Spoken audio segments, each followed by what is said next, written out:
Hi there, welcome to another video. As promised, this is part two of my ever evolving homeschooling journey with my son Xavier. And it's early in the morning, so excuse the roughness of my voice. I'm still waking up. I've had my tea, my ginger tea this morning already, and so I'm ready to chat about homeschooling or unschooling as it will be for my son and myself this coming school year. So I am going to talk about, um, and I'm sorry for saying so much because this is still very new for me. But anyway, I want to talk about the our unschooling journey. We are just now really getting the hang of what unschooling means to us. Specifically for my son, the way that he learns, he is an avid learner. He loves to learn, but I noticed that the fire had gone out of his eyes when it came to learning. And I say that because it became more and more difficult to get him interested in things that I thought would be interesting for him to learn. It was like, oh, I've got this great idea. Let's learn about this, let's learn about that. And let's do this great activity. I signed you up for this class. And he was just like, no. you know I don't want to do these things. Nothing I suggested seemed to appeal to him. Essentially doing the curriculum that I purchased, and I long ago stopped purchasing boxed curriculum. He sped through most of that stuff the first couple, probably the first year or so of homeschooling. We did sort of a box curriculum. Now he mostly does math online, and well, we were doing math online, and he still has his teaching textbooks, but he hasn't done it in probably over a month now. We've been toying with unschooling and really just allowing him to focus mainly on his interests, the things that he is really, really interested in learning. We have been focusing on those things. And so I noticed that he's happier.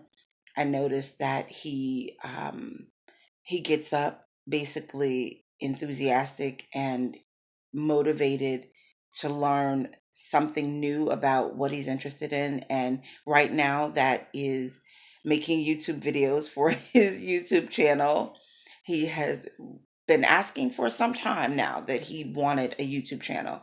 I kind of thought he was a little young and didn't want him to do it too young, but now that he's 12 years old and can really um, take the reins on this thing on his own with my, of course, observing and making sure, I'm checking the channel and so forth, and making sure the comments are appropriate. And I know that YouTube has the new no comment thing for kids and stuff. So I absolutely love that aspect of it. But he has learned so much, not just in how to record videos, but he's learning how to edit videos. He's still playing around with different cameras that give the best focus, whether it be the phone or the video camera that we have, or using the computer's webcam. So he's experimenting with a lot of different things right now. And he's been watching extra videos to kind of help him with that. So he's interested and he's motivated, and that's kind of what I want. So he's also set goals for himself with his cubing. He set goals for himself with his skateboarding. Yes, all of these are non-academic activities. I understand and I get that. And a part of me, that small corner of my brain that is still very homeschool, um, you know, I want to make sure that he's doesn't have any gaps type thing. That part of my brain is still like, uh-oh, he hasn't really written anything formal, or he hasn't, you know, read any required books, you know. And so, and that's a struggle for me. I'm going to be honest. I love that this is the path that we're on. I am 100% dedicated and committed to it. I believe in it, and I believe that it is the best route for him to take. But that doesn't mean that I don't have some lingering. Um, it's hard because when you've been taught something one way, or you've taught one way, it's hard to let that go. And so, like I said, I've got this small corner of of something left in the back of my mind, but it's slowly dissipating. I notice that every single day that I see the fire returning to his eyes. I notice, and every day that I see him totally engrossed in what he's doing, I'm like, this is it. This is what I want to transfer over into many different areas of things that he chooses to learn. And the type of learner that he is, I don't have to worry about the future for him. I think he knows exactly what he wants to do. And even if that changes, he's the type of person that when he sets his mind to something, there's no stopping him. Like, he goes all in. It's all or nothing. I've always said that there is no gray area for him. There's no middle ground for him. He's that kid that is either at 0 or he's at 100. Very, very, and I know that doesn't make sense, but that is him from birth. He's been that way from birth. When he was crying, he was screaming. There was no whining. There was no like he's half crying and half no. Mm-mm. He was screaming if he was crying. If he was throwing a tantrum, he was hollering full force, or he was quiet. And if he was quiet, uh-oh. So there was never any middle ground for him. And that's just the way that he learns. And I've noticed that. So when he learned how to cube, it did not involve me at all. I cannot solve any of those things. As I said in my earlier video, sorry about that, my phone fell. But as I said in my earlier, or my first video, if you want to go back, you can go back and check about where I talked about our journey from homeschooling from the beginning. Um, but as I said in that video, he knows how, and I can't say that he taught himself, because in order to teach something, you have to know something. But he learned, and I am working on changing how I phrase things, how I view things, and so my language is slowly changing to accommodate our new aspect of learning. And so he really learns. He finds ways to learn independently. I've always guided him, and I've always observed. I've always, supported him. And up until recently, I thought that it was my job to teach him, to make sure that, okay, he doesn't know this. I've got to ram these things into his brain and get him to understand these things. And why? Seriously, why? Why is it so important that he learns certain concepts by certain ages? Why do we put age, limits on things, or we feel like our children have to know certain things by a certain age or a certain grade? He was very surprised. As a matter of fact, we talked yesterday about grades. So he said to me, he asked me, he said, "Well, mommy, um, am I not going to be in ninth grade?" Because even though he's 12, we've, based on the curriculum that he has completed in the past, he was completing an eighth grade curriculum. So he has always been 2 years above his peers in curriculum. So when I explained to him that we will not have a set curriculum, however, if he chooses that he wants to learn a specific thing and there is a curriculum for that, and he chose or chooses um, to adopt that method to learn that particular topic, oh, absolutely. It will totally be his choice. We will do just that. But I am not going out.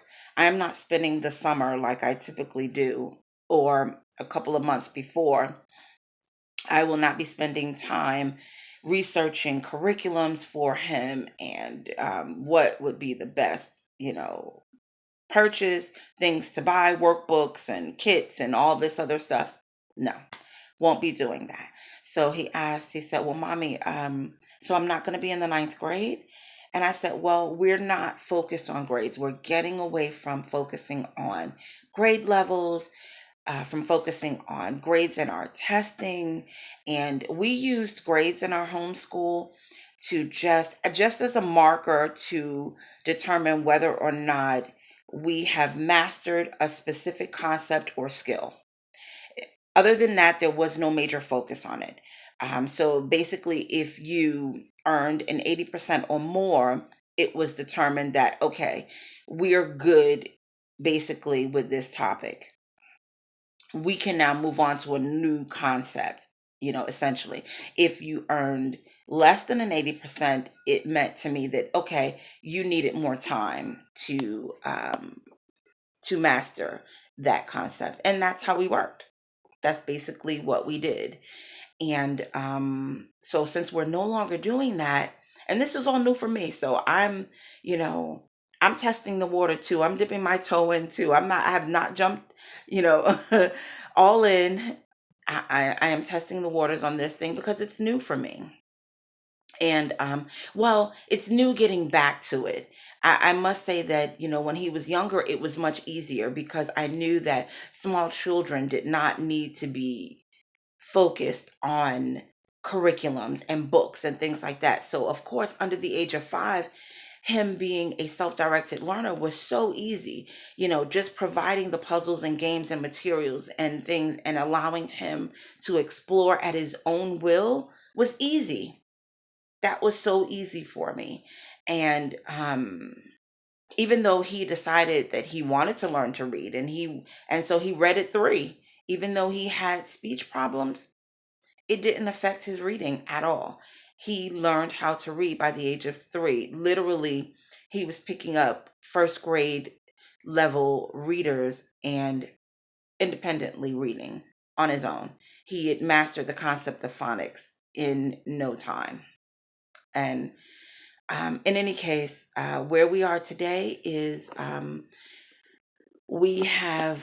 so we've decided no grades. And he's a little weary of that, I must say. Like, he, I think that he's okay with it, but at the same time, he liked the idea of earning A's, 90s and 100s. Those were always his goal. He liked that idea of saying, I got a 100 in this, or, he liked seeing the measure of his progress in a grade. And so now he will have to learn that the measure of his progress will be how well he understands and how well he learns the concept or the task in which he has set for himself. Um, and that's just going to have to be good enough for him. And learning that that has to be good enough um, is something that I want him to have, because I want him to be a lifelong learner. I want him to be someone who chooses to learn and and is not worried or focused on grades per se. So I am, however, concerned for one thing. Well, one thing concerns me regarding not necessarily my son, but for the fact that I operate a functioning homeschool um, in my home. basically. I am a licensed provider in my home, and I homeschool school age children. And of course, I'm sure that that would not have much effect on our method that, or the method that I choose to use for Xavier, but it will not transfer over to how I teach my homeschoolers who come in, and mainly because their parents will want for them the traditional way of learning. And of course, I'll adopt some things will be um, adopted for them, more hands-on, and we do this anyway. I mean, it's basically, a fraction of what we do anyhow. So, but with that said, homeschooling has now changed for us.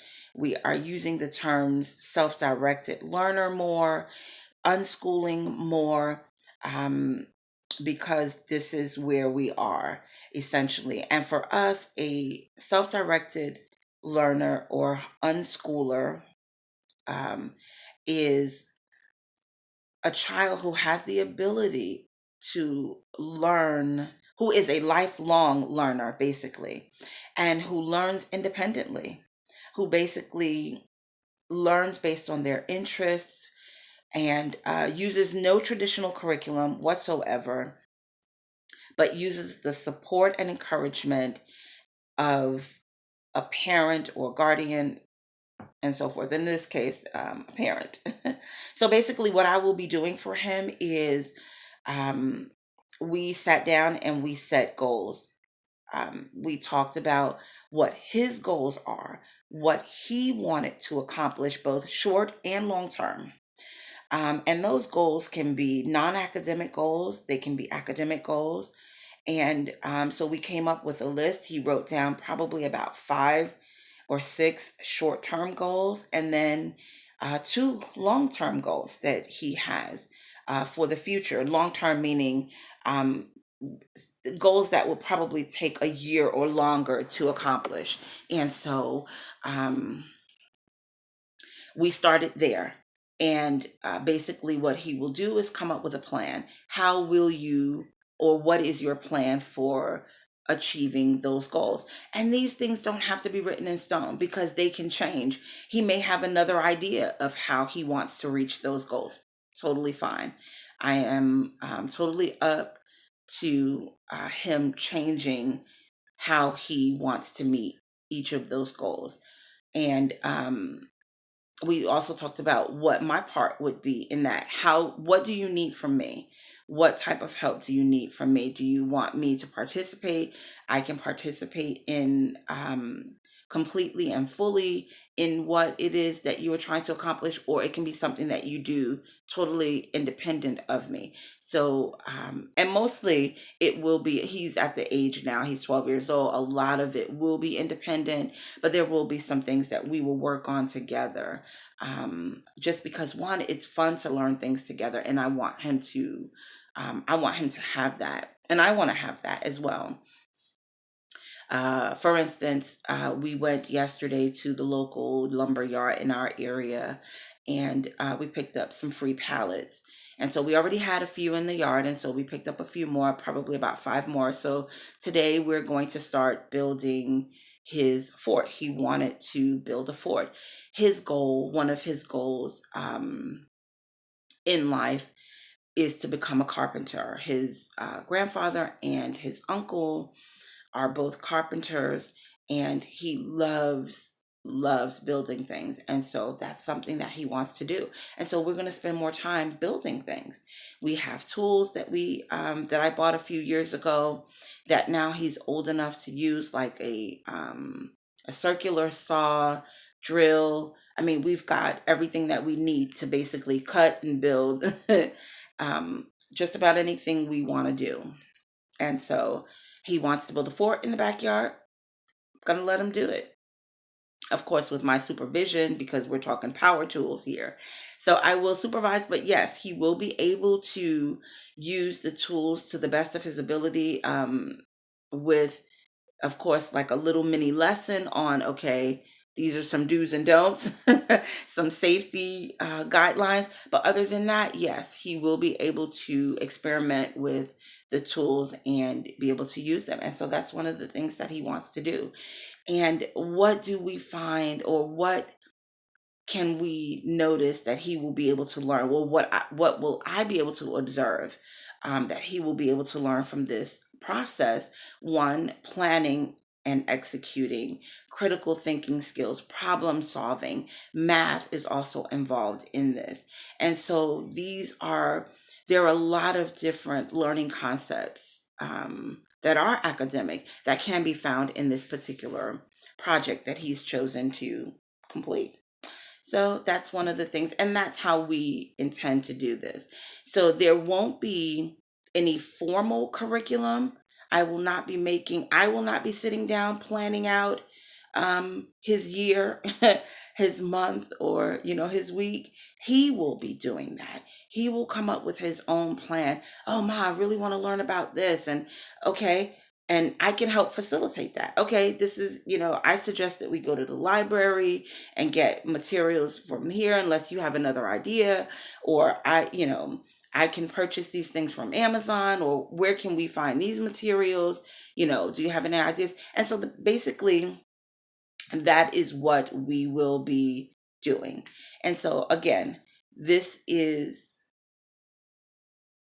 not new to me completely, but it is new. It's new at this age and stage. I was accustomed to doing this type of thing when he was younger, as I said, but so this is brand new at 12. Yeah. Because one of his long-term goals is to attend Alabama School of Math and Science that we have locally here. He's loved this school. We both have loved this school for years.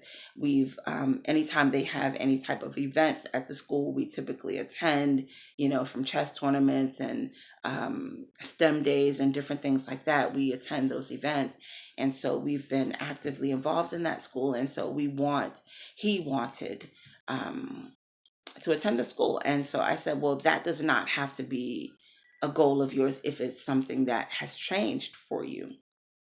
And he said, no, I still want to go to that school. And so that's one of the goals. And so one of the requirements of the school, of course, is the ACT. And prior to our homeschooling evolution, we were avidly studying for the ACT. It would have been his first time taking it this month in April. But with the whole COVID, that has all been postponed and canceled. And so we don't know when he'll have that opportunity. Right now, I don't feel like he is prepared for it. But in any case, that is what we were working on. We were working towards. And so we have no longer been working towards that goal. But I've explained to him that if math and science is one of his long-term goals, then he has to create a plan. He has to look into what is required for meeting that goal. And so if that is the ACT, what then do you need to do? And I will, of course, help to facilitate that to the best of my ability. So anyway, I just kind of wanted to come on and share with you guys where we are. Please keep me in your thoughts and your prayers because I am a type A personality. I am a list maker. I am a planner. Even though 85 to 90% of what I plan is never accomplished. And only because I am very flexible when it comes to my plans. I do love making plans only because that's how my brain works. I have to have in order to feel productive, I have to have some sort of idea of what it is that I want to focus on, even if it ends up changing. I'm okay with the changes, but I feel like the plan was key for me to feel productive. And so I am no longer sitting and planning his his curriculum, his education, in that sense. He is becoming a lifelong learner, and we are switching and changing gears. And so this is where we are. So uh, this is going to be fun. I'm looking forward to everything, every bump along the road. I'm looking forward to, and I'm looking forward to those smooth. My nose is very shiny. I'm noticing. Sorry. Um, but in any case, I am sitting in my library, and I am um, just waiting to start our day. He is still sleeping right now, and I am waiting to start our day. And so I will continue to do my research, continue to keep you posted on our journey and our progress, our ups and downs, our bumps and bruises, because we all know those happen no matter what we're doing. Those things kind of happen. It's life. So, signing off. Don't want this video to be too long. Thank you so much for watching. Please like and subscribe. And also check out my son's YouTube page. It is, or his YouTube channel. It is Black Belt Cuber, where he solves several, puzzles, cubes. They're not all cubes, but they're most of them are, but they're puzzles. So Black Belt Cuber, like and subscribe to his channel for more interesting puzzles. All right, signing off. Thank you so much for watching. Be blessed.